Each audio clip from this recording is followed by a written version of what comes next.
Lunes. Nakaraang Lunes si Bato nagpakita. Kasi nga, syempre, magpapalit ng liderato ng Senate President. Kaya itong si Bato napilitang lumutang, sumulpot. Ayan.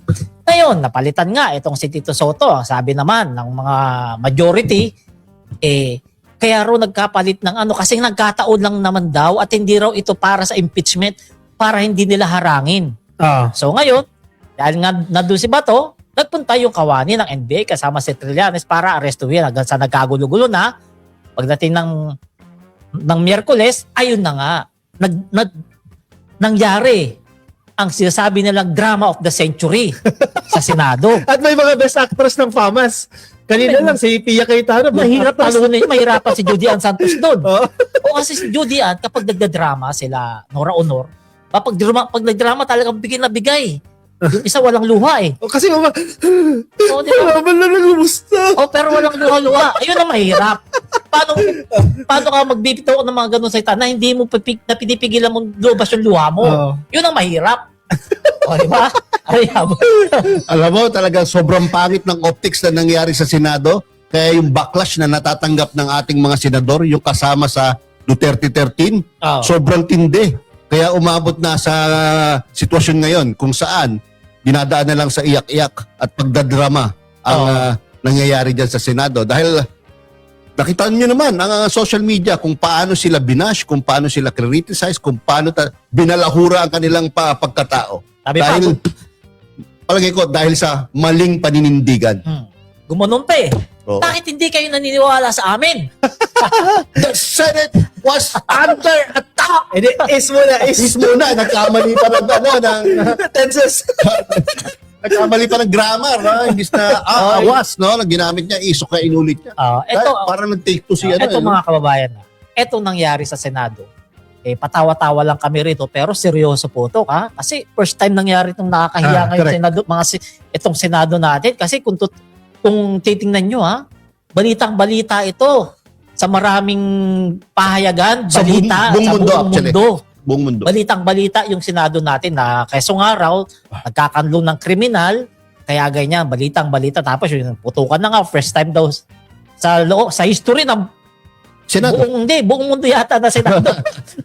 Nagkaroon ng putukan. Pinakamagulo sa kasaysayan ng Pilipinas under the leadership of Alan Peter Cayetano. Oo, kaya nga yan. Kaya dahil dyan, umugong na naman na magkakaroon ng palitan ng liderato sana nung Lunes. Yung nakaraan Lunes. Oo, kaso hindi natuloy kasi yung papalit parang mas matindi pa yan. Portrait na naman. Palarisag na kanina, meron pang ugong. May ugong na si Senator Chis Codero ang papalit kay Alan Peter Cayetano. Kaya nga sabi ko sa aking content kanina, para ka lang nag-promote ng isang satanas. From Satanas 1 to Satanas 2, para lang sana ni-grade Pero balita ko sa promote. hindi nag-prosper yung gusto nila. Dahil sa Pero madaling-madali na lang yan kasi ilan na lang sila? 12 versus 11. Correct. Tama ba? 12-11. Kasi si Bato na yan. Kailangan na lang ng 13-11. Hindi, wala na si Bato. 12-11, okay. Pag bumoto pa yan, matuluyan na yan. Kailangan na lang ma-convince yung dalawang majority ngayon na lumipas sa minority para maging 13 ulit. Ikaw, payag ka. Papalitan si Cayetano, ang papalit si Cheese. Payag ka? Hindi na. Hindi na rin. Ako, okay na. Okay na Nag-convince. Nag-convince siya sa impeachment. Kaya yung ibang mga DDS, galit sa kanya, traitor daw siya. Correct. Sabi, kaya nga, ikaw ang inilagay dyan, Senate President, para harangin yung impeachment. Sabi ng mga DDS to Pero bakit ka nag-convene? Hindi mo masisi mga DDS, mga tanga Actually, nagtagumpay yung taong bayan dyan. Yung public pressure ay very effective. Kasi yan yung issue Nilagay nila dyan si Cayetano, one of the main purposes niyan, para protektahan si Sara Duterte. Pero sa dami ng pressure ng publiko, wala nagawa si Mama. Si Mama, walang nagawa. Bakit wala nagsabi ko? Ayoko tumawa. Pero totoo, tumawa, bakit patawag Pero totoo yan, walang nagawa si Mama. Kasi, alam mo kung bakit? Kasi kung may kaya siyang gawin, hindi dapat na-convene yung impeachment court, Kasi yan ang gusto nilang gawin Huwag i-convene, di ba usap-usapan? Kaya gustong palitan ng ang Soto presidency sa Senate para hindi ma-convene. Hindi Kaya naman nga, daw impeachment trial. hindi naman daw yun ang dahilan kaya sila nagpalit. Naniwala ka? Ha? Naniwala. Hindi. At dapat sa dito, si Robin Padilla, si Bato de la Rosa, binulgar niya si Robin Padilla, binulgar niya si Cayetano sa interview niya kay Jessica Soho, di ba? Naglaglagyan na sila dyan. Hindi. Ganun na talaga mangyayari dyan, di ba? Pero kahit paano okay na rin si Cayetano. At least na-convene. No, at least Yung fourth tweet, na-convene. talagang nasunod yung fourth tweet, Correct. di ba? hindi nagkatotoo yung panalangin ng mga dilis na umpisa pa lang harangin na yung impeachment ni Sara na sabihin hindi credible na hindi na dapat tuluyan. At ang importante na bigyan na si Sara ng subpoena to Oo. answer the articles of impeachment. Correct. Binibigyan siya ng up to May 30, May 30, Sampung araw. 2026 Tama. para Unexpendable. sumagot, no? After nun, pag natanggap yung sagot ni VP Sara Duterte, binibigyan naman ng prosecution ng 5 5 days days. to reply to the answer of VP Sara Duterte. So sakto lang yan, sir. Mid-June ay usad na yung trial, no? Yes. By July, bago mag-so ng ating presidente, sinasabi na dating Senate President Coco Pimentel, Mukhang tama siya, no? wala na tayong Senate, wala na tayong Vice President. Hindi maganda rin, inaabangan ng buong mundo yung lahat ng Pilipino sa buong mundo ang zona ngayon ni PBBM. Kasi nung nakaraan ang Mahiya naman kayo eh. hindi ang resume niya yung Pogo, 'di ba? Palakpakan yung Pogo. Last year yung mga flood control. O ngayon, this year yung pagkaka-impeach ng Vice President yan ang pinakamagiging highlights Correct. ng zona niya. Oo. Diba? Kaya nga sabi ko, from now till SONA sa July 2026, posibleng marami pa talagang mangyayari. No? Mayroon pa dyan mga maaresto ng mga senador, congressmen, Oo. dahil kailangan panindigan ng gobyerno yung kanyang mahiya naman kayo speech. Yung speech ng Pangulo noong Baka noong July next week, 28, baka next week 2025. may maaresto ng senador eh. Kaya nga Diba? nga, may ninenervyos na talaga dyan. No? Pero pinapalaki sa sarili niya. Oh, Sabi niya, pinapalaki pinupolitika lang ako. nakahanap ng dahilan. Oh. Nakahanap ng dahilan. Hindi niya alam, nauna pa yun. Nauna pa yung bunilyaso niya kaysa niya sa impeachment ni Sara. Kaya nga kung ako si Bong Revilla, magtatapo ako eh. Bakit niyo naman ako masyadong pinauna? Diyan, kasi lumulutan na naman yung usapin actually sa interview sa Bilyonaryo, no, na baka i-allow kasi yung proposal nila once na magkaroon ng voting dito sa impeachment ni Sara Duterte, baka pwedeng i-allow yung mga senador na hindi physically present sa Senado. Halimbawa, si Bato de la Rosa, definitely hindi na magpapakita yan. Si Jingo Estrada, by that time, I think nakakulong na yan. So, kung makakaboto sila, plus 2 points yan sa kampo ni Sara Duterte. Yan yung medyo niluluto nila ngayon eh. Dala, hindi yan sabi tingin ninyo. nung puting kuhol ko hindi ro aprobahan ni BBM. Then para sa akin ay material yon kasi whether or not present sila sa plenary physically, no? Ang iboboto naman yan si Duterte tiyak eh. 'Di ba? Dahil diehard Duterte yan. Ako, So, regardless, ang importante doon yung mabuo nung mga magdidesisyon para i-impeach si VP Sara Duterte, which means yung kung makakabuo sila ng 16 to impeach VP Sara Duterte. Sa 16 kasi talagang hindi mo na sinasama itong mga senador na to like Robin Padilla, si Bato de la Rosa, Marcoleta, dahil talagang Sarado na. Marcos, dahil saradong na yan eh. Kumbaga diehard na. Duterte supporter yan eh. So hindi talaga immaterial yung kanilang presence sa floor. Yung sinasabi ni Bongo, feeling ko si Bongo magiging objective siya eh. Kung ikaw, ipa-aresto kita. Sa tingin ko Babaliktad ka, hindi. O sabi, pag ako bumoto ko ritong ma-impeach si Sara, Baka sumunod. ako natatakbo. Baka sumunod. Hindi ako natatakbo presidente. Di ba? Ay, matagal nang usap-usapan Di ba? yan Hindi ko masabi. Correct. Hindi ko sa politika, magkapatid nga, di ba? Magkapatid, Oo, magkama, nag-aaway. Yan pa kaya na talaga magkaaway na?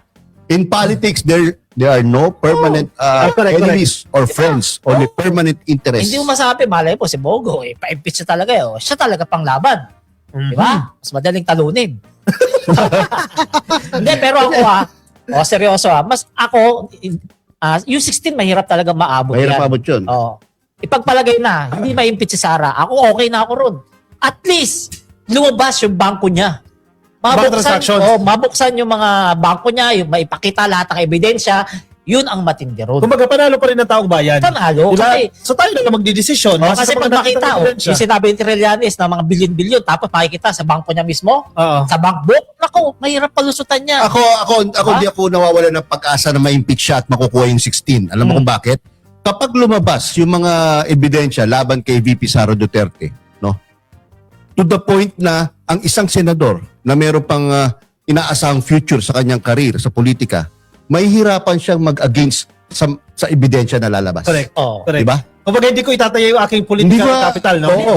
Lalo na yung mga bata pang senador, like yung Villar siblings. Di ba?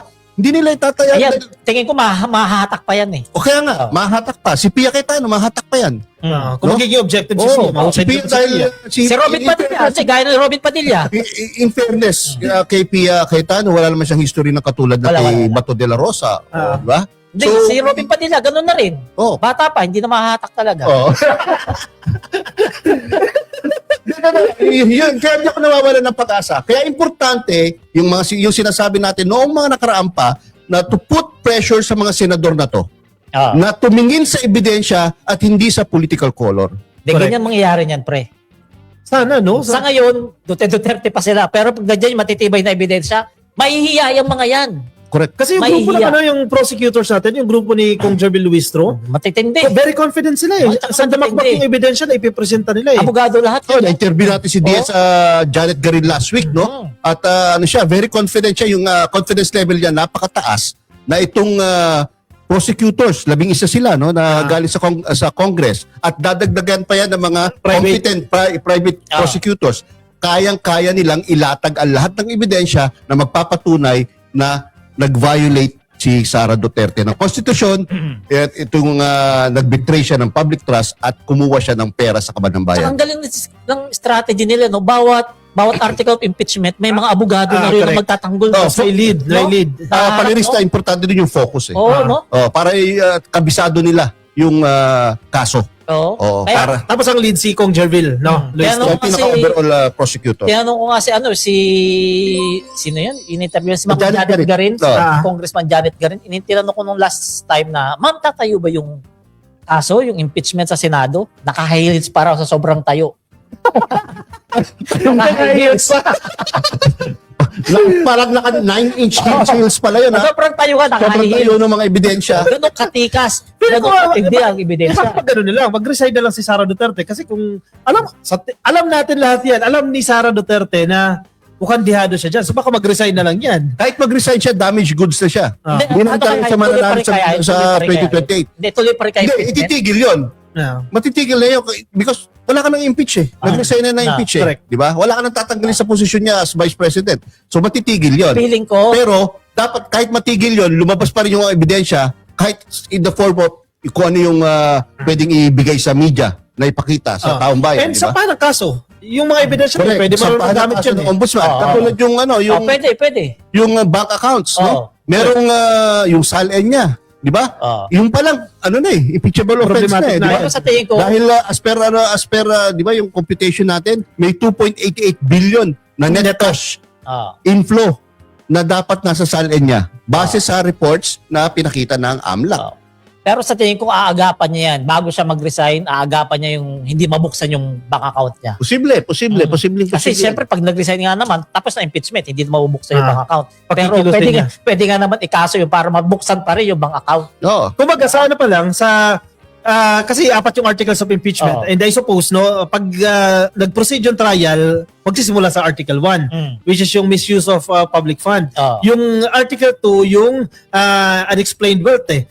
So, feeling ko si Sara Duterte, hindi na paabuti sa Article 2 yan. Kasi dyan mabubuksan yung kanya mga bank account, yung mga AMLAC transactions, etc. So, baka after Article 1 pa lang, sumuko na yan si Sara Duterte at mag-resign na yan. Doon pa lang. Para hindi na mabulgar. Kung maintindihan niya, English ang salitaan dyan eh. Diba? Kung maintindihan niya. Malalalim na yan. Diba? Malalalim na yan. English na. Hindi sa pag-ano malalalim na yan. Panelista, English pala ang tanungan sa impeachment trial? Oo naman. Mahirapan. Diba? Kaya nga siguro nang bato ng laptop kasi hindi naintindihan yung strategy, gawang English. Pero kinonfirm na ang kampo ni Sara Duterte, ni Michael Powa, kinonfirm nila na natanggap na nila yung articles of impeachment. So bibilang handa silang sumagot. Sasagutin nila yan, bibilang na ng 10 araw. At sasabihan daw nila yung kanilang kliyente na physically mag-attend dyan sa impeachment trial. So mukhang i-expect natin si Sara Duterte dyan sa trial na yan, sa June. Hindi, malakas loob niya kasi. Sana lang walang batuhan ng laptop o gadgets, no? sa impeachment trial. Hindi niya magagawa. Mga senador yung kaharap niya Hindi niya Hindi, kung yung mga prosecutor, nag-visit siya. Diyan natin makikita yung totoo ugali niya. Pag magkanda leche-leche siya dyan, live on air, yan. Diyan natin makikita, magkautal-utal. May pandesal, palaman, bunal. Ay, bulad pala, bulad. Bulad, tuyo, ibig sabihin. Yun ba yun? Bulad is tuyo. Tuyo. Sa Bisaya, tuyo. Bulad. Masarap pala yung bulad. Pero saan ka nakakita ng tao noon? Nung tinapay mo, papalaman mo ng tuyo. Siya. Hindi, kakaiba talaga.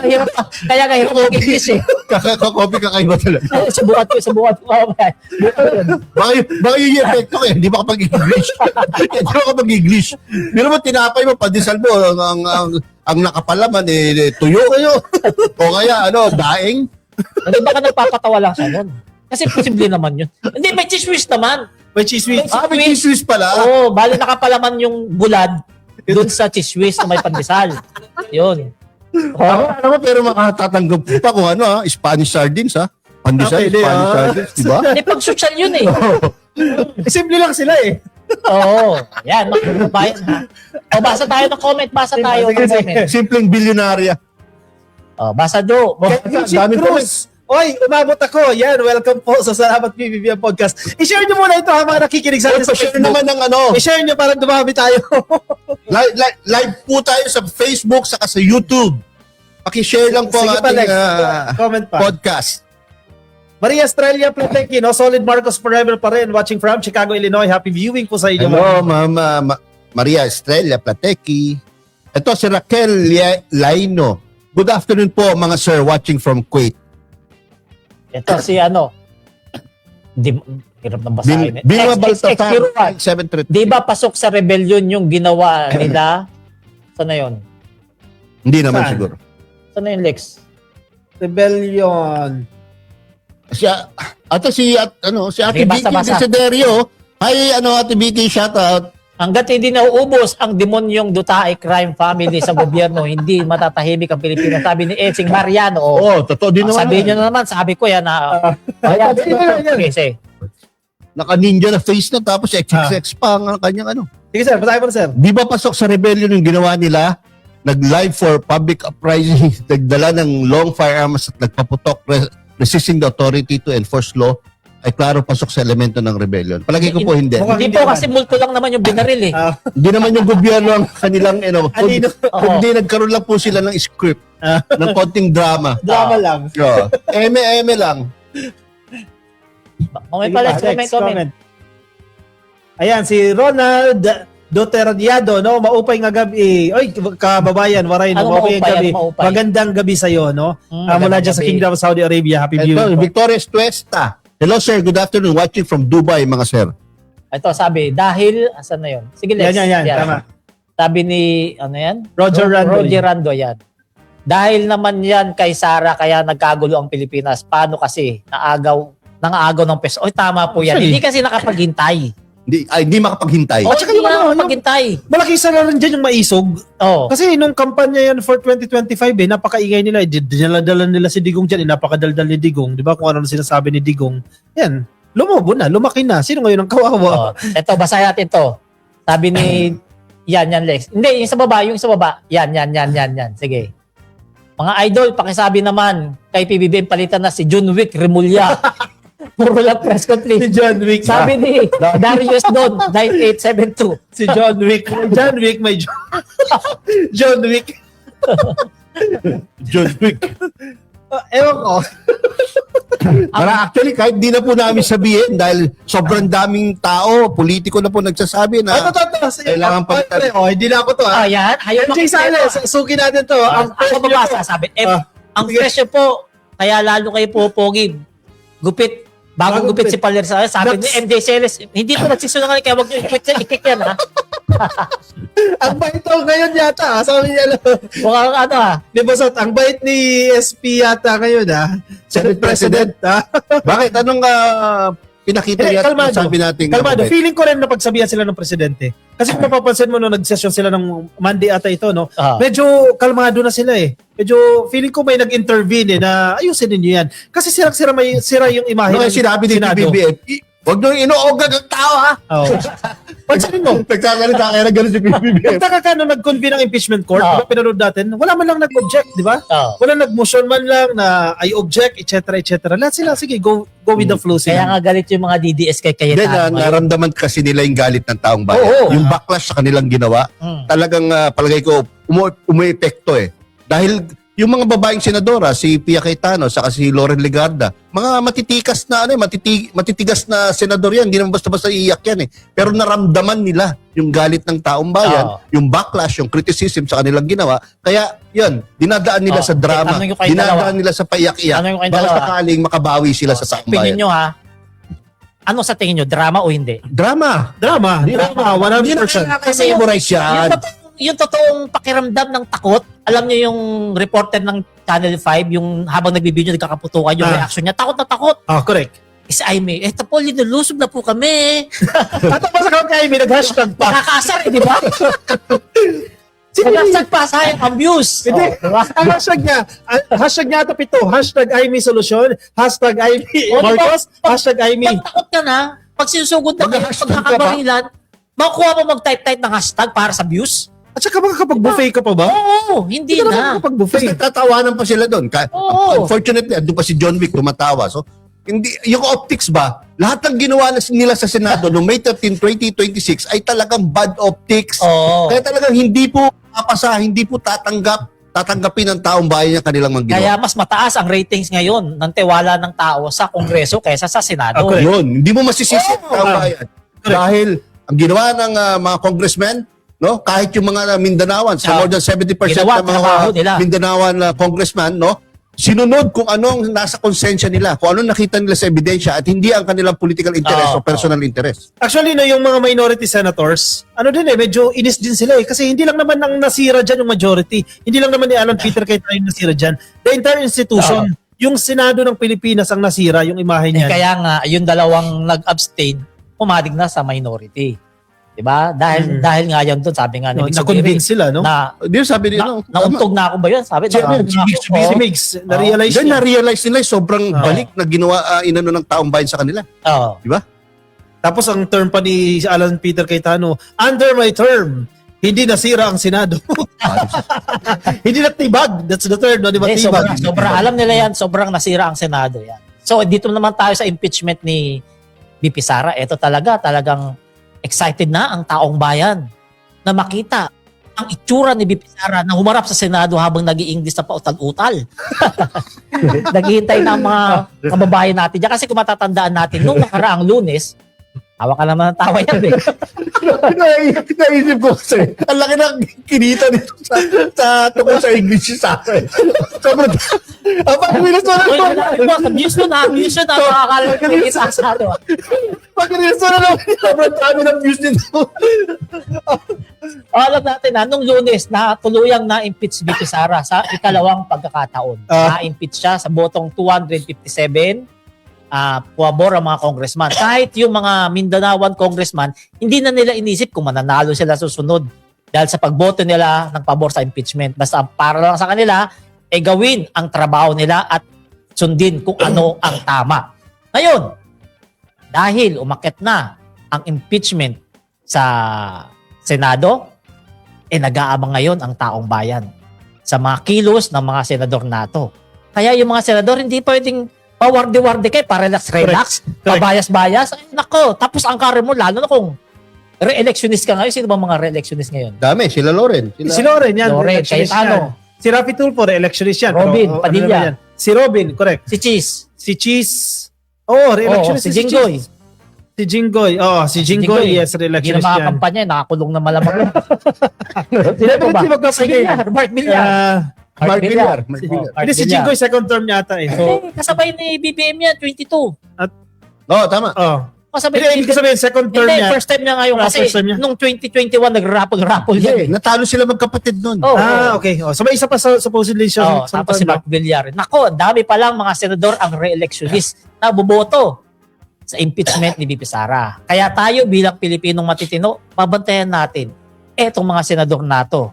Bawat kilos nila, bawat kibot nila, bawat buka ng bibig nila, titingnan natin kung pabor ba sa konstitusyon ang kanilang mga galawan. Si Joel din daw, yan. Si Joel din daw electionist. Joel? Si Escudero, pero nagsabi na si Escudero na hindi daw na siya tatakbo sa 2028. Joel Villanueva. Bakit? Sa Senado. Alam niyang, mababa na ang kanya. Natauhan na. Nagsabi na siya. Alam ko. Balik siya sa ano? Balik siya sa Sorsogon. Sorsogon, governor. Governor ulit. Pwede. Ikaw, Yam, anong basa mo, anong sa tingin mo mangyari sa impeachment dyan sa Senado?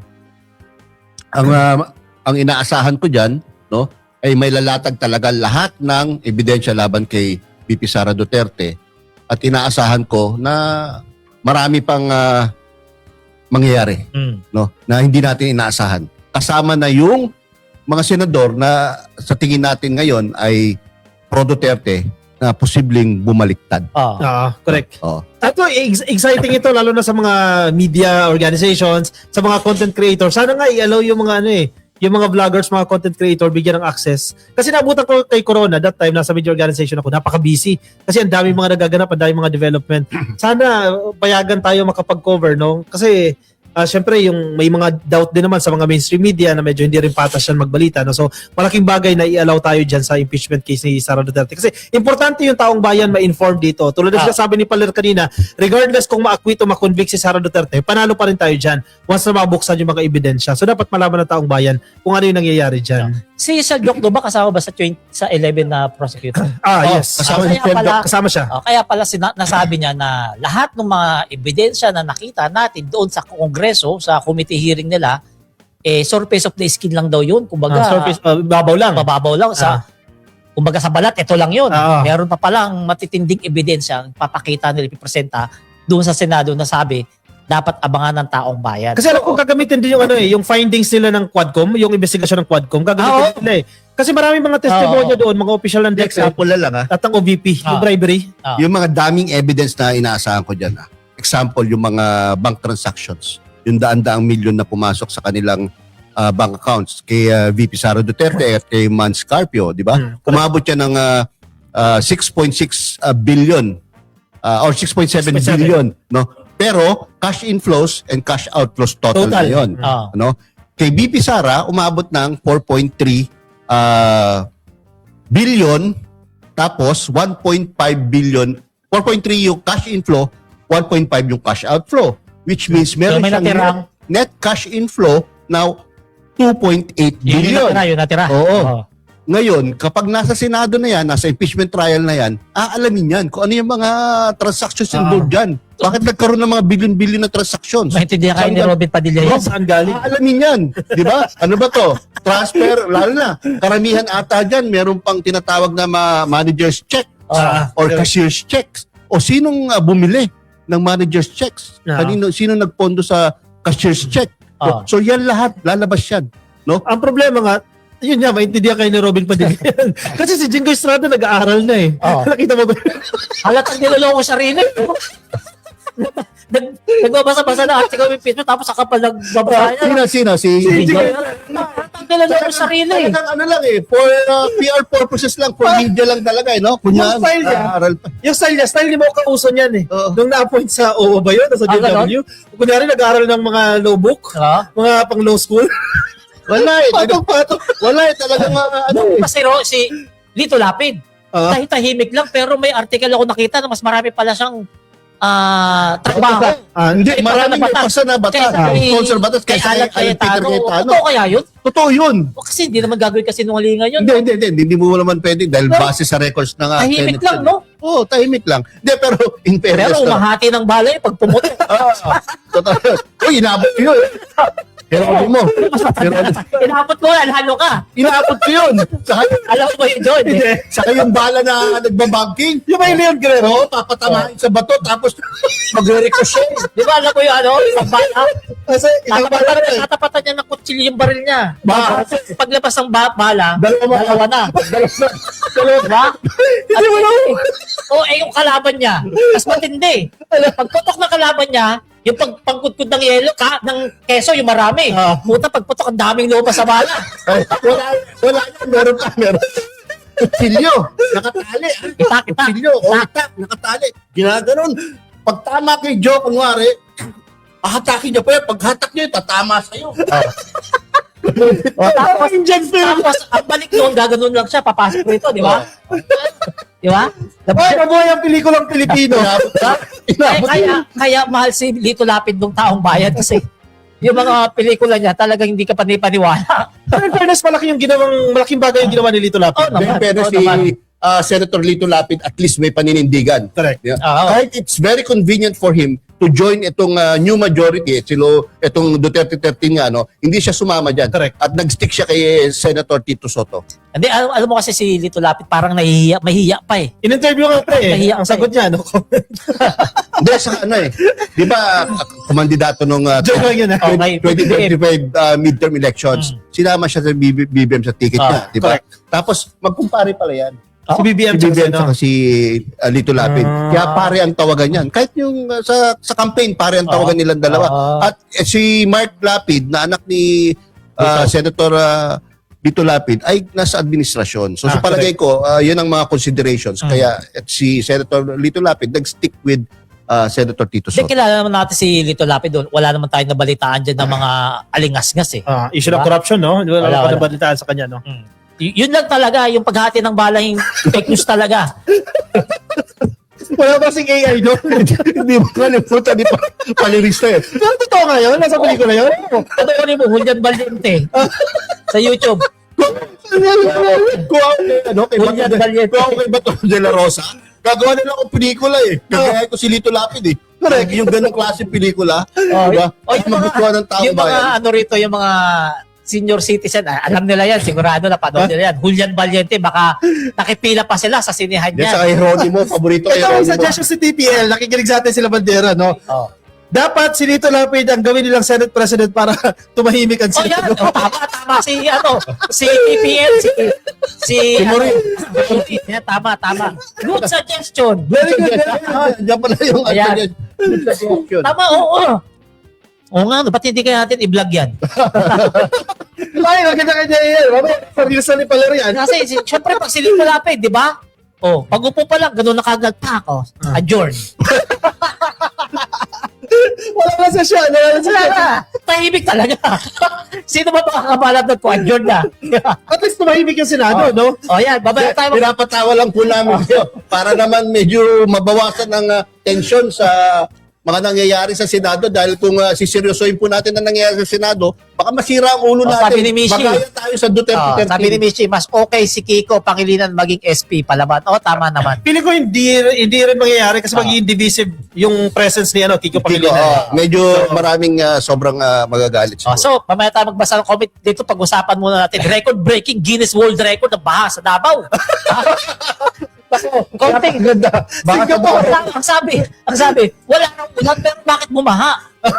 Di ba? Intertropical Convergence ITCC. ITCC lang bumaha. Isa, alam mo, ako naawa ako sa mga tita ko dyan eh. Sa Bakit? Davao City. Bakit naman? Hindi sila makareklamo ng bakit kami binabaha? Correct. Kasi Duterte sila eh. Hanggang ngayon Duterte sila, hindi sila makareklamo. Di ba? Nagpo-post sila, nagtatanggal ng baha. Putik, naglilimas. Naglilimas ng baha, wala silang reklamo. Kasi tanggap nila. Hindi sila makareklamo. Pat 40 years na yung Duterte sa Davao At saka City, sila rin yung binabaha bumoto pa rin. Kasama ba yung mga kamag-anak mo dyan, tita mo sa sumisigaw na Duterte, tapos bahang-baha? Oo. Ay, Ako, inaano ko, mga tita ko dyan sa Davao City, nako, nakita ko Good yung luck, post good mo luck. eh. Oo, No? good luck. Bumabaha, tapos Duterte kami! Duterte kami! o di ba? Oh, Kasi yung mga dealers, sinasabi nila, wala daw talagang baha sa Davao, sa Singapore. Kasi sinasabi nila, nag-circulate daw ng mga videos, may mga kable daw ng kuryente. Kasi wala daw kable ng kuryente sa Nagpunta nga ako ron, di ba? sa Davao. May squirrel pa nga. Tumatawid sa kable. Hindi. Ito po yung mga barangay. 11 barangay po yung lumubog sa baha. Pwede nyo i-check yan, no? Ang pinakamatindi pong tinamaan itong barangay Matina, Pangi, Barangay Maa at Barangay Buhangin. Pwede nyo pong puntahan yan. At isa po yung casualty, isa po yung pumanaw dahil sa baha na yan. Confirmed po yan. Isa po itong 21-year-old na lalaki mula sa barangay Buhangin at nakuryente po siya Nako. at nalunod siya. Our Oo. condolences, no? Ay, Perez pa, hindi natin minamak yung mga Dabawenyo. Oo, hindi. Malamin Dabawenyo. Madalas po ako dyan dati, nagkaroon ako ng negosyo dyan sa dalawang Oo. malls dyan. Inulit ko Ay, ang dalas ko dyan sa Davao. Hindi nga namin minamak yung mga taga Davao. Davao. Yung mga tita ko lang dyan. Love ko Davao City. No? Hindi ka Kita mo lang. Hindi ka Oo. pwede magsigarillos in public yan. Oo, Ang mga naman. taxi hindi pwedeng sumobra sa speed limit. Talagang pinapatupad naman ng mga patakaran. At saka balita ko, wala raw droga dyan. Ay, hindi. Yun ang di totoo. Fake news yan. Fake news. Fake news yan. Dahil ang daming huli. Ang daming huli ng PNP at PIDEA dyan sa Davao ngayon. Oh, at may isang tulay na bumagsak dyan. Oo, yung Kalyawa. Ano ba yung lugar na yun, Mark? Wait lang. Yun. Nasa akin yun kasi Yung bilang ko tulay. yun. Bagong-bagong lugar yan. Ayan. Bagong-bagong tayo. Presyo ng tulay. Ito sa ulat ng nasirang tulay, Kalyawa Mandug Mandug Bridge. Bridge. Ito, District 2. Raw ito, sabi ni District 2, yes. sabi ni Tababoy. Hindi raw si Pulong ang congressman dyan, kaya bakit daw natin sinisisi kay Pulong? Walang nagsisisi kay Pulong. Ang sabi namin, Duterte ang mayor dyan. Duterte ang namumuno dyan. Diba? Sino ba mayor sa Davao City? Biro mo, Ayan, yan tulay na yan. Magkano ba yan, Yam? 222 million. Yan, 222 na yan. Bagong gawa, 222 million. Parang 5 million lang eh. Hindi, in fairness, mukhang mukhang 10 million. Ngayon, bakit mo bumagsak yan? Dahil, Substandard, syempre. Ano pa? Mm. Substandard yung mga materialis na ginamit. Na Yeah. konting ulan lang eh. Konting baha lang. Oo. Ayan, bagsak. Pero ang masaklap dyan, ang nagsuffer Ayan. naman, baka residente. Pero ngayon ang ekonomiya dyan, kung negosyante ka, patay ang ekonomiya. Ay, tingnan mo naman. Ang nipis ng semento. Kita mo, yung nipis ng semento. At ang sabi nga ng mga netizen, bakit parang walang bakal, di ba? Bumagsak eh. Parang Kita mo. Ayun na, yung... nasa ano yan eh, nasa local natin yan eh. Oh. Sige Lex, ibutol mo siya dyan. Walang mga bakal. Ang nipis ng semento. Paano tatagal yan? Hindi, dapat may bakal dyan na nakausli-usli. Kapag tama. natanggal eh, di ba? Correct. Sige, pakita mo yung picture uli, Lex. Yan. Ayan. Tingnan nyo ha. May susong pa ba yan, Lex? Tingnan nyo kung gaano ka-substandard itong ginawa sa 2nd District ng Davao under kay Mayor Baste Duterte. Rage! Hindi pa siya ba mayor na ginawa? Kailan ba yan? Di ba? Basta Duterte. For sure, Duterte yan. Alam ko eh. 2017? O basta Duterte, kahit hindi Duterte, regardless kahit kung hindi si ano. Baste. O, isipin Katulad mo yun, ha, bakit walang bakal na nakausli? Oo. Kasi nagdugtungan nung Yung dalawang mga semento. tugtungan, dapat may mga bakal na makikitang nakausli dyan. Doon sa magkabilang side, dapat may bakal na At makikita yung dyan. semento, parang isang dangkal lang yan. Hindi yan yung, Manipis. hindi yan yung standard. Hindi. Dapat dyan kapag dadaanan, isang ruler. Yung Hindi, kapal ng correct. semento. Pati yung mga gilid, 12 inches. mga railings, Oo. tingnan nyo naman. Asan yung bakal dyan? Ikaw tababoy ha, kahit maitim gilagid mo ha. Asan yung bakal dyan, tababoy ka? Sa halagang 222 million ba yan? Yung Exing Bridge na yan. Halagang 222 million ba yan? Hindi kasi Tapos sasabihin nyo walang corruption dyan sa mali Davao? kasi yung pagkakagawa. Kasi dapat kapag gumawa ka ng bridge, yung gilid niyan, hindi na lupa. Dapat ano na yan, sementado na, Sementado na. flood control na yan. Kasi kaya siguro gumuho yan dahil nga yan sa lupa na nabasa ng nabasa.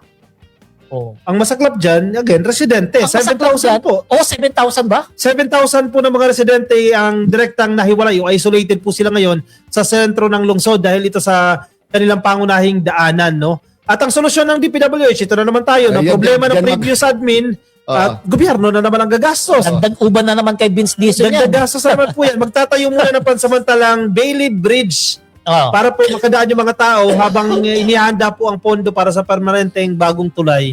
Ibig mo sabihin ka, Kope, yung kalat ng dating administrasyon, yung current administration na naman ang lilinis. Correct. Totoo Lilinisin na naman. Problema Ganun eh. naman. Hindi ka pa ba nasanay? Yun nga, nasasanay na nga ako eh. Nakakatawa lang ito, pero taong bayan na naman ang kawawa. No? Regardless kung nasa ang probinsya, nasa Davao yan, nasa Ilocos o kung saan man, taong bayan na naman ang kawawa dyan. Ang ano kasi rito, yung mga pagbabaha is hindi dapat ano yan eh. Dapat hindi yan mga binablog-vlog eh. Pero dahil sa kabisita natin sa mga dilis eh, di ba? Hindi talaga maiiwasan eh. Kope, Diba? Palerista, hindi ko kasi makalimutan, 51 billion ang perang pinasok dyan sa loob ng 3 buwan. Kung tutusin, 3 years. Sa kaya napunta yun. sa 3 taon pala, 2021, 2022, no? Kung ginamit ng tama yan, 51 billion, hindi dapat na magkakaroon ng baha dyan sa Davao. City. Kahit sa distrito lang ni Pulong, kasi may mga sensitive hindi lang distrito. Kahit sa distrito niya lang. Di ba, bakit binahapan? Kasi tingnan mo kung panindigan mo pagiging Singapore ng Pilipinas, malayo-malayo. Di ba? Parang ano nga lang to Bangladesh ng Pilipinas Di ba? Kasi tingnan mo, Singapore, may nababalita ba tayong baha-baha ron? Wala, actually sa Singapore, ang problema nila lubak. Nung nag-stay ako dyan, may mga news reports dyan, ang problema nila, binibilang, dumadami yung lubak. Parang ang report sa atin ang problema, patayan, corruption, etc. Doon sa kanila, ang nasa balita, ang bilang ng lubak sa kalsada nila umabot ng 23. Wala na kasi problema, kaya yun na lang pinagtutuunan ng pansin. Baka gano'n din sa Davao. Hindi natin alam. Diba? Pero inuulit natin handa naman ang gobyerno ng Pilipinas, pangunguna ni Pangulong Bongbong Marcos, magpahatid ng tulong dyan. At Correct. alam na ni Secretary Vince ang gagawin niya dyan. Yun pa. Diba? Kasi hindi natin pwedeng pabayaan. Kasi parte rin po ng Pilipinas siya, mga Pilipino rin pa rin mga taga Davao City. Sa mga taga Davao City, message ko sa kanila, you deserve better po.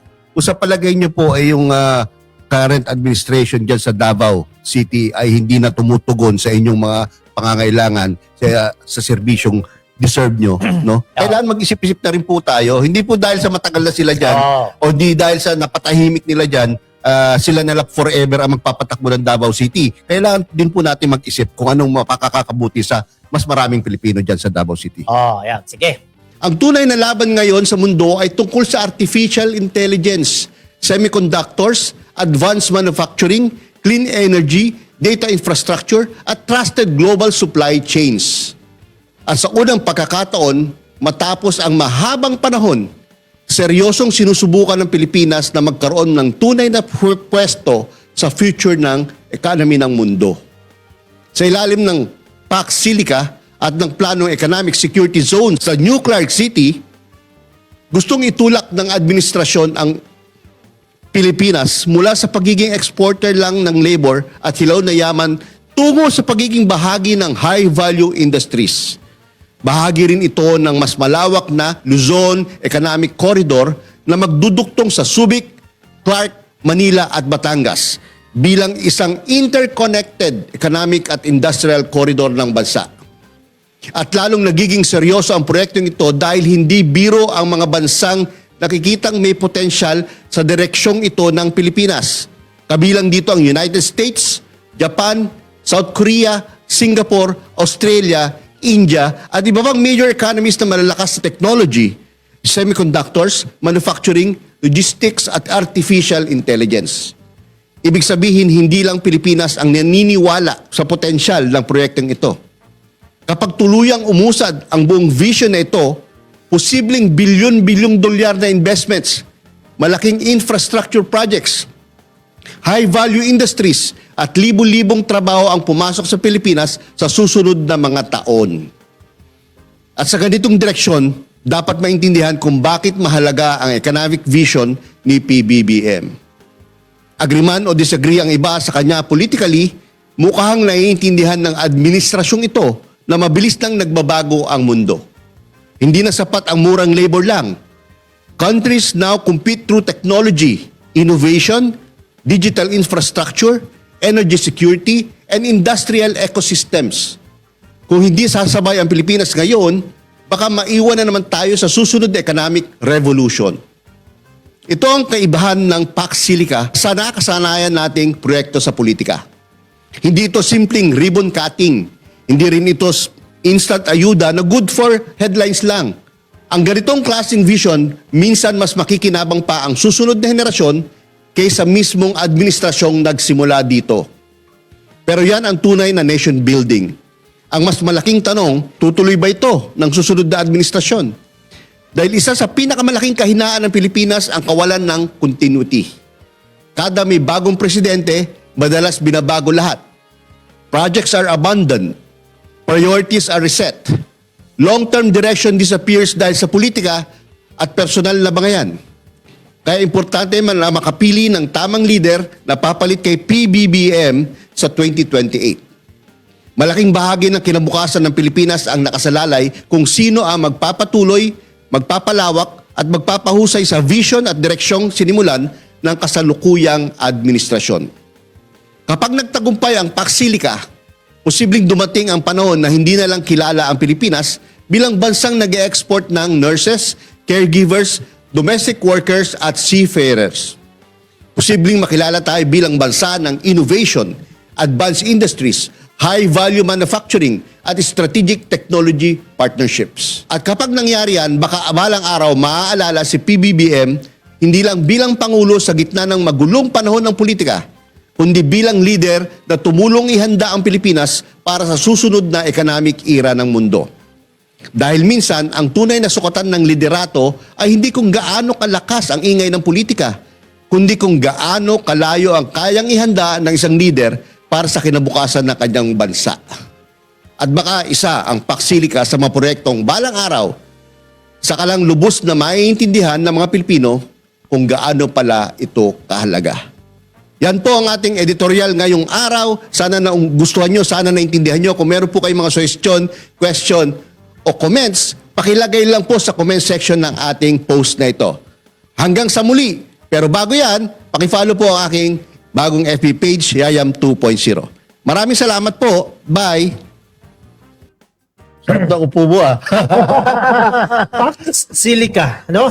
Pag Silica, ano yan initiative yan ng US Department of State, no? Initiative nila para sa promotion ng artificial intelligence at yung security ng supply chain, no? So yan yung pinaka-project nila. And fortunately, ang Pilipinas po ang mag-host, no? At binasa ko to, sir, no?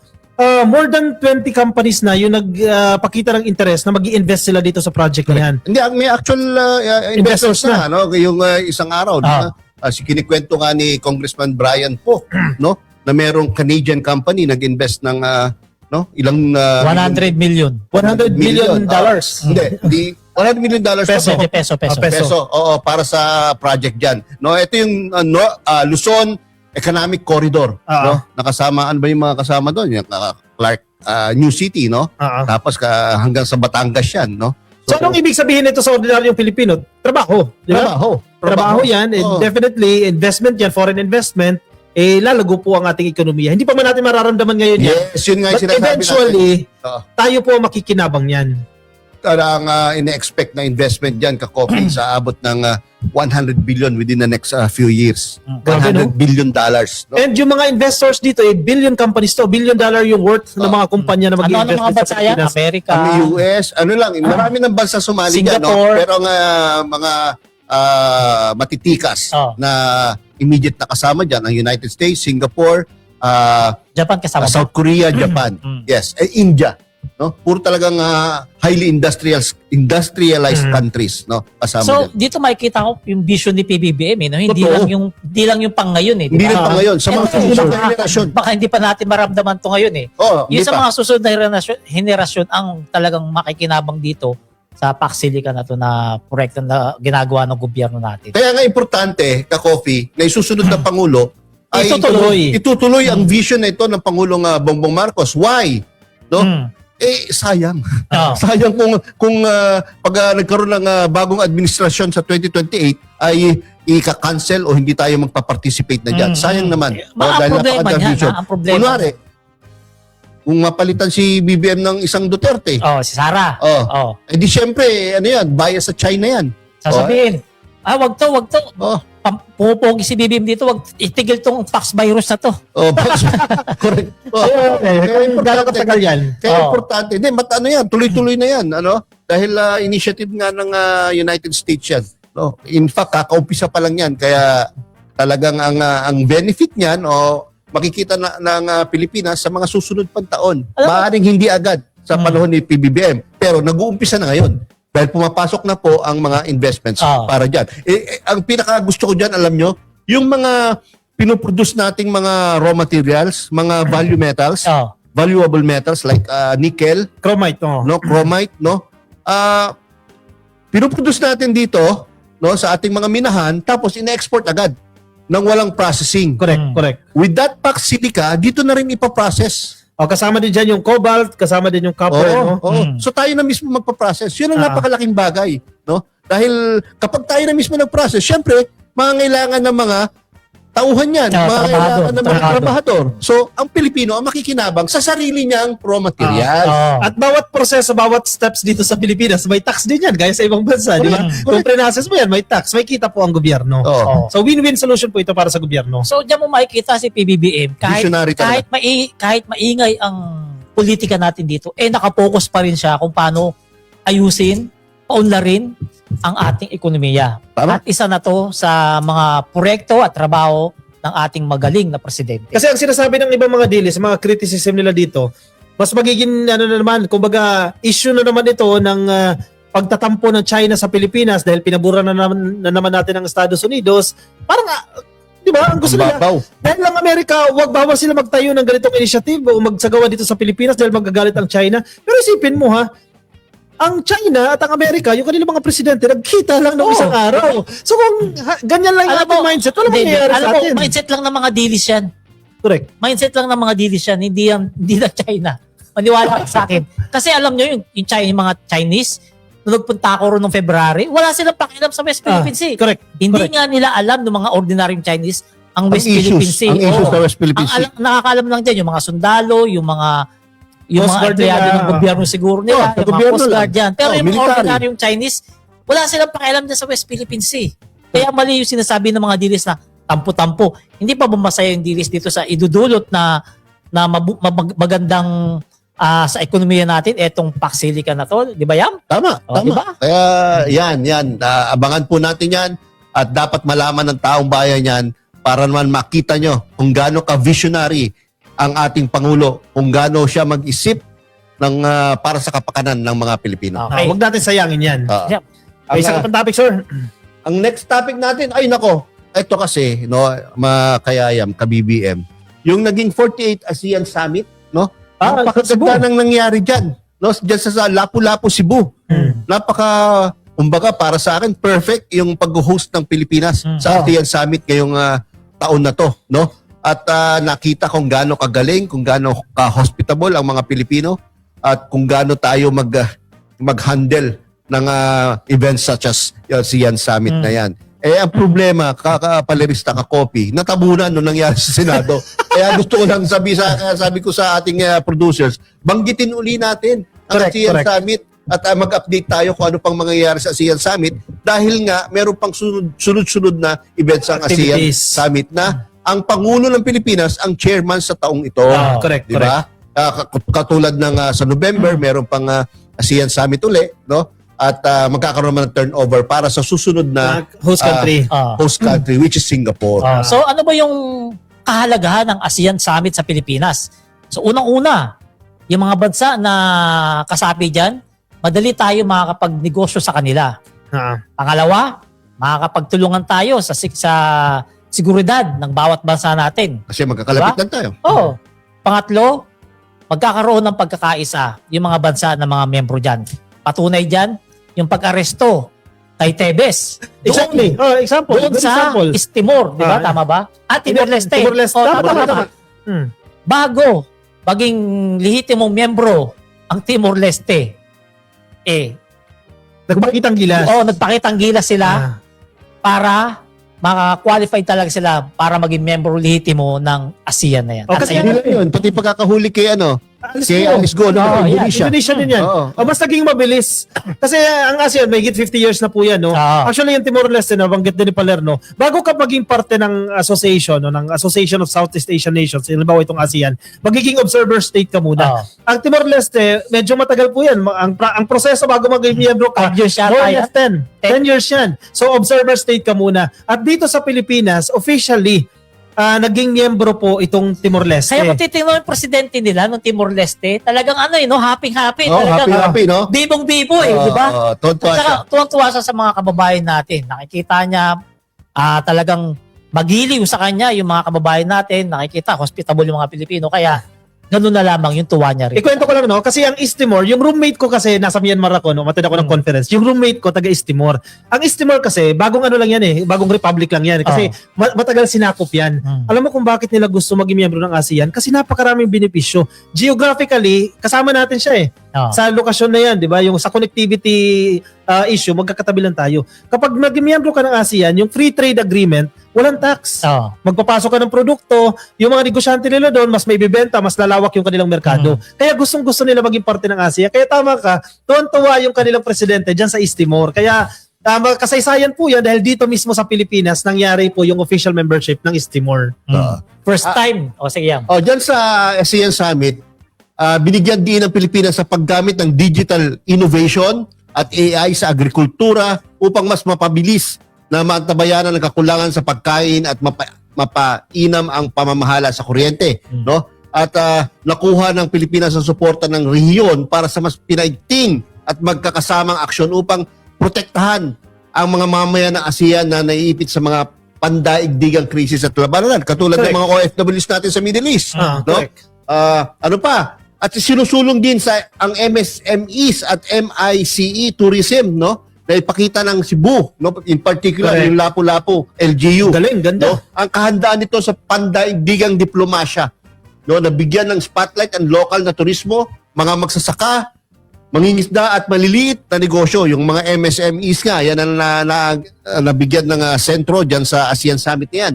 At formal ding pag-usad ng Timor-Leste, gaya ng sinabi ni Paralerista kanina, bilang isang membro ng ASEAN. No? Yan ang mga nakita natin. No? So, Yam, tanungin kita, Yam. Diyan ba sa ASEAN, may ambag ba dyan sa First Lady? Ako! Ha? May ambag ba? Hindi lang ambag. O sige nga, ano ba yun? Banggitin mo nga. Kung meron pang ibang salita na mas tataas sa ambag, yun ang ginawa ni First Lady. Sige. Kasi si First Lady ang nagplano, nag-organize ng lahat ng events at activities para sa 48 ASEAN Summit. Very hands-on, no? Very hands-on. Lahat. Sabi pa nga raw dyan, pati yung mga hotel na gagamitin ng mga presidente. Hindi lang yun. Sa EPL, pati sa pagkain, pati sa program, pati sa damit ng mga tao, pati sa entertainment, no, sa logistics, no, sa technology gagamitin, pati sa design ng mga mga events place, yung mga halls na ginamit, no, kasama si First Lady, siya ang namumuno. Kaya naman nakita niyo naman, plakado, kumbaga sa plakado. Perfect. Napigyan pa ng oras ni First Lady sa busy niya pagiging housewife kay PBBM. Kasi ano din hindi pwedeng hindi kasi alam mo si First Lady, ano yan yung drive niyan for excellence, sobrang taas syempre. Ayaw din ipahiya ni First Lady yung Pilipinas. Correct. Kasi every ASEAN Summit, syempre nagsasama-sama sila ng mga First Ladies, di ba? So syempre may taas noo din siya. Nung pumunta sila sa Pilipinas, well accommodated sila, well-fed sila, di ba? At napakaganda na nakita nila yung performances Ang ganda ng mga performances pang world class Tama, kakakopy Palerista. At eto, nairaos natin itong 48 ASEAN Summit nang hindi gumastos ng malaki. Dahil sinabi nga ni First Lady at ni Pangulong Bongbong Marcos, dahil nga meron tayong problema, may crisis tayo sa Middle East conflict, no? Kaya nagtipid ng husto. Pero kahit nagtipid ng husto, naidaos ng very successful itong summit na to sa Pilipinas. Kaya dapat dyan palakpakan from President Bongbong Marcos, First Lady, ang gabinete at ang governor ng Cebu province, si Pam Baricuatro at ang kanyang summit staff. Lahat sila deserve na mapalakpakan at mapuri tungkol dito sa 48 ASEAN Summit. Titingnan mo yung mga pictures na yun, parang sa ibang bansa Kasi in-organize dito sa Pilipinas. So, napakaganda. Very successful po. Sobra. Kaya nga sabi ko sa ating executive producers, no, kailangan natin banggitin uli itong 48 ASEAN Summit dahil maraming hindi nakaalam tungkol sa nangyari dyan. At bukod din dyan, even yung menu tasting, yung food tasting, si First Lady naging involved din po siya dyan. Tama nga naman, mas nakakahiya naman sa mga delegates kung hindi sila masasarapan sa pagkain Pilipino, which is parte na po ng ating kultura. No? Pati yung detalye ng pagkain ay tinutukan po ng ating ng First Lady yan para masiguro po na perpekto at ang mararanasang hospitality ng mga heads of state, kasama po yung kanilang mga delegates, ay personal po na pinamahalaan niya ng ating First Lady yung menu tasting para maipakita po ang husay at sarap ng mga pagkaing Pilipino. Alam mo ang panalo dyan, yung mga negosyante dyan sa Cebu. Correct. Kasi yung mga presidente na yan, kasama niyan yung mga economists nila May mga kasama mga negosyante yan Ngayon, yung mga produkto dyan, yun yung inaalok nila doon sa mga bawat negosyante ng bawat bansa na kasama ng presidente para itinda doon sa bawat bansa na kasapi ng ASEAN na yan. Alam mo si First Lady yung style niya, Tulad ng mga dinisplay na mga handicrafts dyan, yung mga artisan handiworks, no? Yung mga ginagawa ng ating mga artists, no? Hindi lang makikita yung mismong artwork or yung mismong item, no? May istorya pa. May kwento. Ganyan lang si First Lady. Nakatanggap ako ng regalo kay First Lady sa kay PBBM. Bakit wala ako natanggap? Dati pa yun, nung birthday ako, hindi nyo pa birthday eh. Pag birthday yun, makakatanggap kayo. Yung binigay niya sa akin, meron nakalagay na istorya. Kwento. May kwento. Yan, ganyan ang style ng ating First Lady. Kaya yung mga nagpunta dyan sa ASEAN Summit, I'm sure, sa mga nakita nilang mga naka-display na mga Philippine products, no, mga gawa ng mga Pilipino, may mga istorya. No, hindi lang basta makakakita ka ng mga produkto. At saka makikita mo, 'di ba? Yung presidente ng Singapore, pag nakikita si PBBM, tuwang-tuwa siya, best friend pala sila. Oo, bata pa yun, di ba? Oo, diba? Lawrence Best friend Wong. pala sila. Diba? Si Digong May kaya, may best friend ba si Digong dyan? Wala. Para wala ka na Meron. pag-usap Wala natin. dyan, si Xi Jinping. ASEAN partners yun. Di mo ko ba kinuwento yun? Pag si Digong nasa international events, hindi pinapansin. Oh, gabi. Iniiwasan. Kasi baka murahin sila eh. Nasa isang tabi lang siya, nagmumukmuk. Samantalang yung lahat ng mga foreign leaders nag-uusap-usap. Siya doon na sa isang tabi. Oh, grabe, no? Tanga. Ay, babash na naman tayo. Ano kaya? Or read my lips. Papapalitan na ako. O sige, move on tayo sa ating last topic. Kasi ikaw, Comment muna. Bago pala, magmamadali kayo Magbasa umuwi. tayo ng comments. Ang dami nating comments. Mamadali kayo umuwi. si Jen Choi, yung logo ng ASEAN, ginawang bangka ang isang bisita, nakakatuwa. Tama. Anong team yan? May team yan eh. Meron ba? Meron pa. Ano nga Yan, paalam natin? Yan Lex. Si good, yan babae. Ayan, ang team kasi navigating our future together. So kaya bangka po yan. So sabi ni Mod Covers, yan. Duterte at Aquino lang. Ano yan? Nagpahiya sa Pinas. Mga magnanakaw na presidente. Hindi ko binasa. Binasa ko lang yan. Sabi ni Mods, teka ulitin ko, Mods Cover 8856 yan. Baka sa akin na iputok yan ha. Ito isa. Si at Alonely TV2, Cereza Force, 13 Hudas, ikulong! Galit na galit ha. Sige pa, next. Ito. Ayan. Si MJM 19706 o Pia Cayetano. Ano to? The Thrilling Drama Queen. Is her drama for real? Joke lang yan. Drama nga lang, mami. Next. Basa. Ito si at M. Suzuki. Suzuki 126. Inggit pikit na lang po sila. Ha. Correct. Ito rin, si Suzuki. Lahat ng kababayan ko rito sa Japan, BBM sila. Tama. Salamat po. O, pag silito ang Senate President, ibang bala lang kayo, isang hampas lang yan. Isang hampas lang ni Leon Guerrero. Siya si Leon Guerrero. Yung presidente, isang bala, 2 tumba. Leon Guerrero at saka Julian Valiente, yan yung mga sikat na niya. Julian Valiente, yan, si Leon Guerrero. Elma Rama Beliton, ang galing ng drama, may umiyak pa, paawa effect. Di ako sabi niyan. Pero siya na ang Senate, ang Blue Ribbon Committee, ha? Siya. Si Pia Cayetano. Pero okay na yan, kaya napunta kay Marcoleta. Kasi wala ka namang yung asa kay Marcoleta. 38 siya. Baka ba 38 ka nyo? Ay, cambio! Sige na, muna tayo sa ating last topic, no? Ito po, isa din po sa napakagandang programa ng administrasyon ni PBBM, itong bawat barangay makikinabang. Diba? Sa mga previous administrations, hindi mo makikitaan na namimigay ng pera sa mga barangay. Hindi sa mga barangay captain, kundi sa barangay. First time na yan.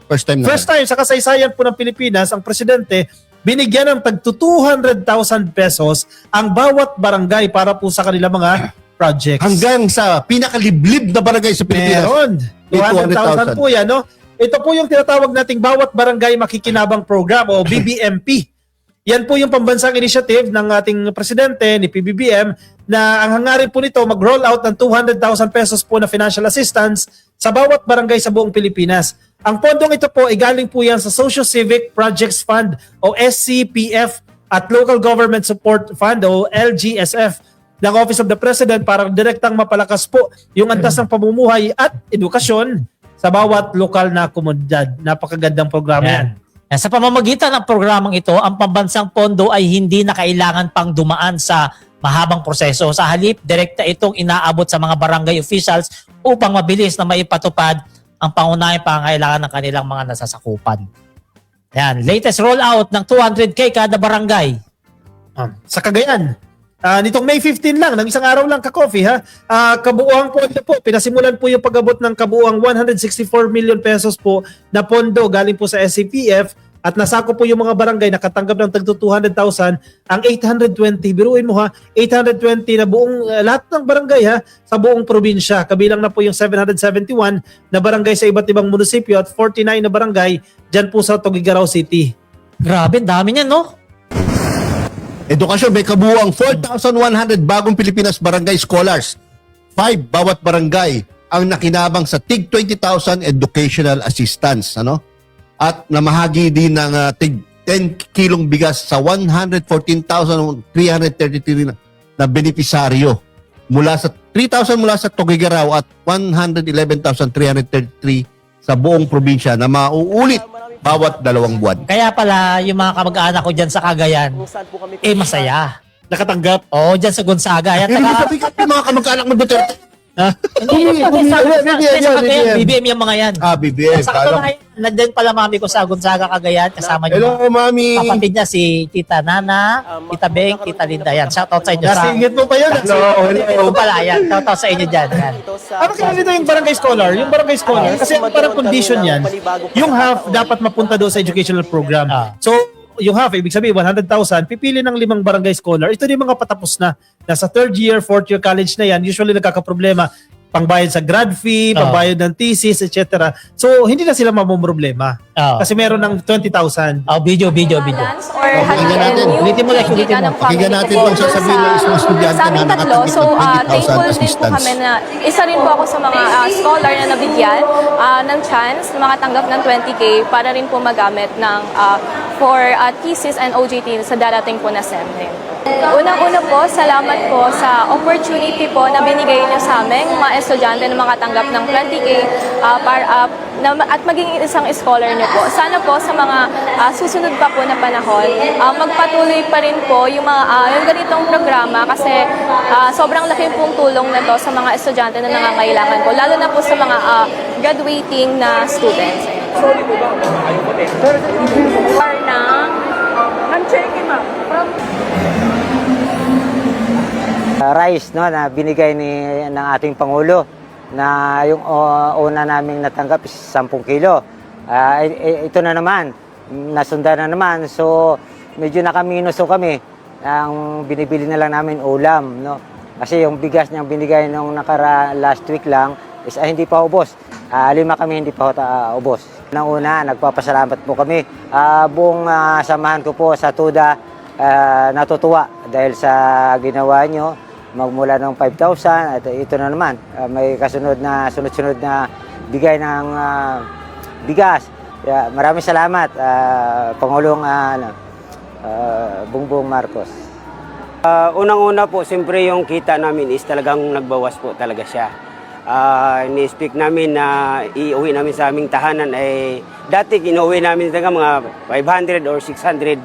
Ngayon kalahati noon ay ang kinikita namin ngayon sa isang araw is 1,000. Kukunin ng 500 yung gasolina kasi may higit sa kalahati ang nagiging taas ng gasolina namin. Tapos ang pagkain pa namin sa araw-araw namin, siguro inuwi namin sa pamilya namin, umaabot na lang siya ng mga 300, ganon. Sa hirap po talaga ng aming hanap buhay. Katulad nito sa init, ang hirap po ng hanap buhay namin sa kalsada. Kaya po, dahil po sa ginawa ng ating Pangulo na pagtulong po ng 5,000 pesos at saka nagbigay po siya ng every 2 months na bigas, malaking tulong po sa amin bilang isang namamasada na talaga naman pong naramdaman namin yung tulong ng gobyerno. Malaking tulong po sa amin yung ibinibigay po ninyo ngayon na lalong-lalo na po sa ngayon ay talagang binigyan nyo kami ng katugunan ng aming mga kahilingan. Naniniwala ko sa galing at talino sa pagtatrabaho ng ating Pangulo, gumagawa siya ng paraan para kahit papano... Yun! Okay na yung mic? Yan, okay na. Ayan na. Nako, alam nyo mga ka-BBM ha, hindi na-anticipate ni PBBM yung problema rito. Ang laki ng problema. Bakit? Ba't Ang nagkaroon ng laki ng problema? problemang binigay niya sa taong bayan. Ano Porket problema? namimigay ng bigas? okay na. May problemang ginawa dito si PBBM. Ano yun? Gaya sinabi nung Toda kanina, yung tricycle driver, hindi pa ubos yung bigas na nakuha niya no last week. Meron na naman. So, ang problema, Yun ang problema. Paano ubusin yung bigas? Ano ba naman yan? yung wala problema. Yung So, ibig bigas, mo sabihin, binigyan ni BBM ng problema ang taong bayan? kung paano ubusin yung bigas na pinamimigay ng pamahalaan sa Ang dami kanila. pala. O baka sabihin nyo, fake news yan ha. Sabi Galing kanina mismo. ng tricycle driver yun. Oo, kung walang...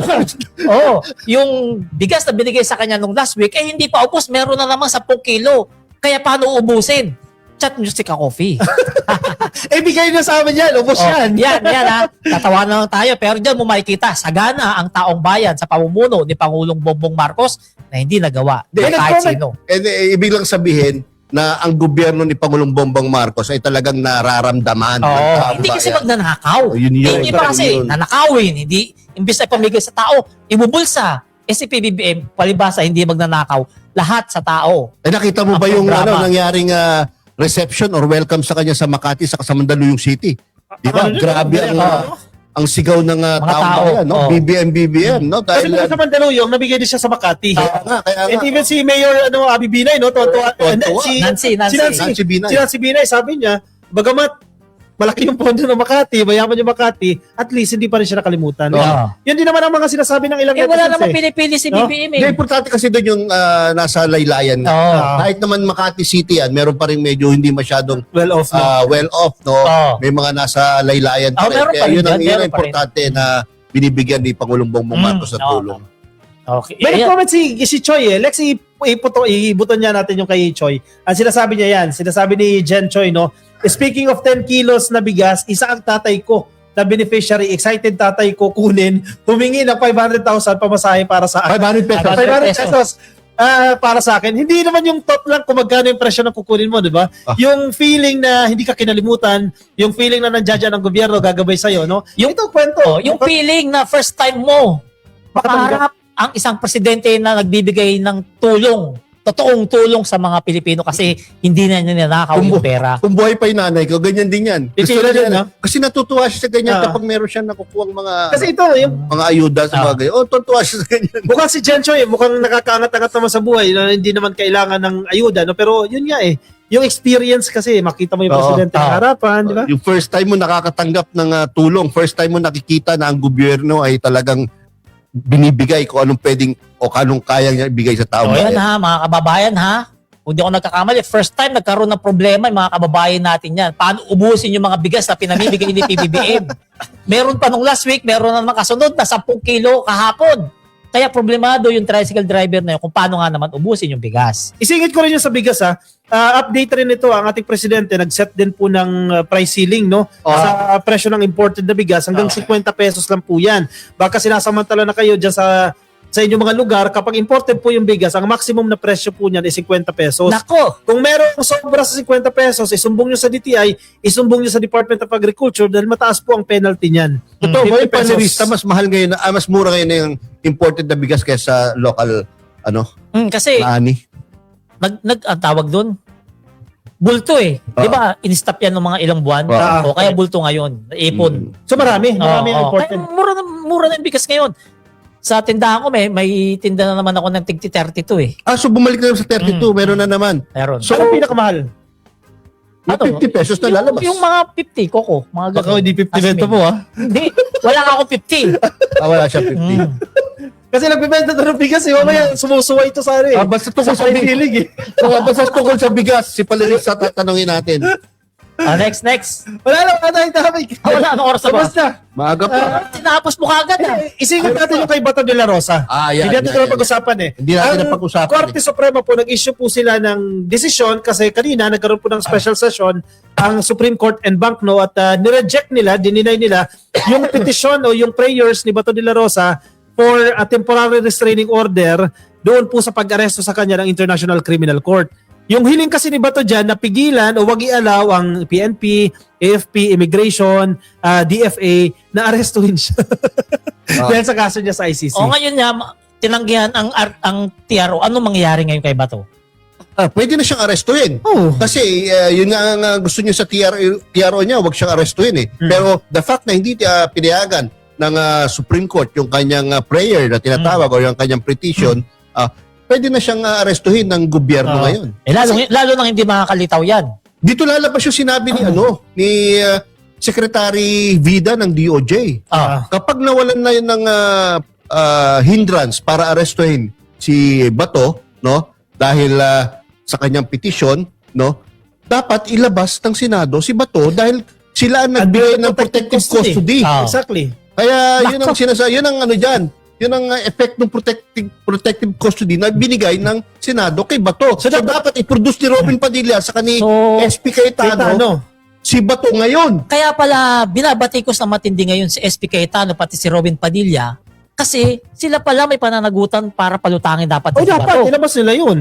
Actually, yung Duterte 13 kasi sila yung nag-decide na bigyan ng protective custody si Bato de la Rosa. Malaking problema pala nila yan. Dapat nila i-produce yan. Dako. Alam nyo, ang complication dyan, kapag hindi nila ma-produce si Bato, dahil sila nga nagbigay ng protective custody dyan, no? Kumbaga sila yung nag-guarantee, sila yung nagsigurado sa gobyerno as sa taong bayan na hahawakan muna nila si Bato hanggat mayroong petition sa Supreme Court. Ngayon, kung hindi nila ma-surrender yan, pwede silang kasuhan ng obstruction of justice. Kung mapoproduce ng NBI, kasi yan ang naging arrangement ng NBI. Kung remember, yung first day ng chaos dyan, Lunes. nag-pull out ang NBI dyan kasi ang arrangement daw nila as agreed by Senate President Peter Cayetano and NBI Director Matibag, hindi namin naarestuhin si Bato dahil under Senate Protective Custody, pero ilalabas yung mga nahuling NBI agent na cited in contempt. So kung mailalabas niya yan, ni NBI Matibag, kung may recordings man yan, may minutes of meeting man yan, isampal natin sa pagmumukha ni Cayetano, ito yung arrangement, ito yung agreement. Kaya palutangan niyo si Bato. Malaking problema pala ni Cayetano ngayon. Kasi sigurado didikdikin siya ng taong bayan dyan na ilabas si Bato dahil kumbaga siya ang sumalo dyan kay Bato nung Lunes, di ba? Para hindi maaresto. And si John Vic Rimulya. Inabas siya yung 10,000 niya. Total, wala namang walang TRO ibig sabihin, arestuhin nyo. Saka technically, pwede nang tawaging fugitive si Bato de la Rosa. Marami Hindi na na nila nag-post. pwedeng sabihin na hindi siya fugitive. Marami na nag-post wanted Kaya nga, totoo yan. Marami na nag-post niyan. Totoo yan. Kaya etong mga kababayan dito natin makikita na patas at may hustisya rito sa atin. Baka sabihin nyo na naman, may pananagutan, may ano naman si BBM dyan. Supreme Court po yan. Wala, hindi po yan saklaw ng Desisyon kapangyarihan ni PBBM. And to clarify din, nililinaw din ng Korte Suprema. At hindi po yan political Idagdag ko rin nililinaw ng Korte Suprema na yung main issue, kung saan nagkomento yung si Solgen, etc. na si Bato isang fugitive, hindi pa po resolved yan. Ang resolved pa lang ngayon, yung TRO na request ni Bato de la Rosa. Hindi pinagbigyan. Meron pa tayong mga ina-expect na ruling coming from the Supreme Court.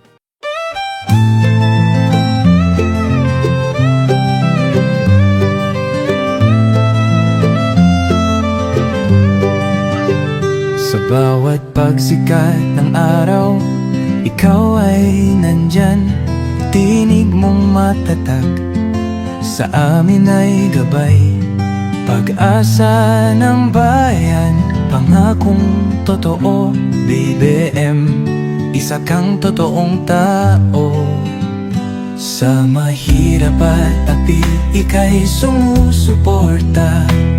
Tapat mong paglilingkod, lahat kami nakakita sa iyong pamumuno.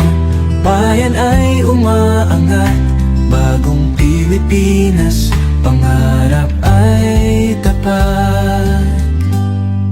Ikaw ang aming BBM, panggulong matapat. Sa puso ng masa, inaangat ating watawan. Sa hirap at ginhawa, ika'y kasama. Pilipinas ay babangon, dahil ikaw ang pag-asa. Mula Luzon, Visayas, hanggang Mindanao, boses mo'y umaabot, dala ay pag-ahon. Magtulungan, magkaisa, sabi mo sa lahat, para sa bayan, ikaw ang aming alamat. Ang pangarap mong bansa, taas noo masagana, manggagawa't magsasaka, binigyang halaga. Serbisyong totoo,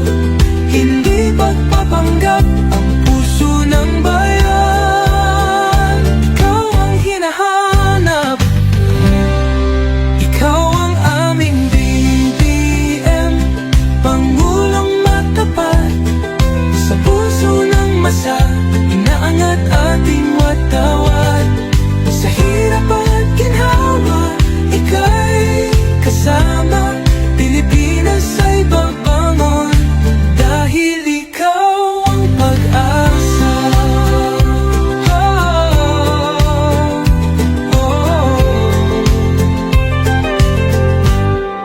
Ikaw ang aming BBM, Pangulong matapat, sa puso ng masa, inaangkat ating watawan. Sa hirap at ginhawa, ikaw